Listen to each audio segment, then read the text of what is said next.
কিরে বসের ফোন ধরছিস না কেন? আমার মোবাইল সাইলেন্ট ছিল। চল, বস ডেকেছে, একটা মাল ডেলিভারি দিতে হবে। দেখ, আমরা সিদ্ধান্ত নিয়ে ফেলেছি, আমরা আর এই কাজ করবো না। তোরা বসকে বলে দিস। তোরা ভাবলি কি করে তোরা কাজ ছেড়ে দিবি, বস সেটা মেনে নেবে? বেশি নাটক না করে তাড়াতাড়ি রেডি হয়ে নে। আমি তো বললাম কাজ করবো না।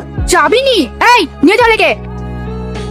ছিরে নতুন স্বামী পেয়ে তোর এই বাপটাকেই ভুলে গেলি? দেখো বস, আমি তোমার কেনা বললাম না, তুমি আমাকে যা বলবে তাই করতে হবে। করতে হবে, আমি যা বলবো তাই করতে হবে। তুই করবি না, টনি করবে না, তাহলে আমার বিজনেসটাকে ডকে তুলবে নাকি? এই তোদের মতো পোশাক করতে গেলো না, ঠিক একদিন বেইমানি করে। তাই তুই এতদিন যা যা করেছি সব প্রমাণ রেখে দিয়েছি, এই দেখ।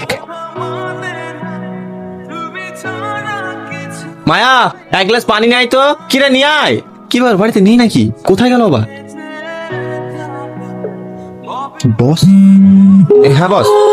তোর জন্য একটা সারপ্রাইজ আছে, ভিডিওটা দেখ। এটা করতেও যাবি না, তুই শুধু আমার।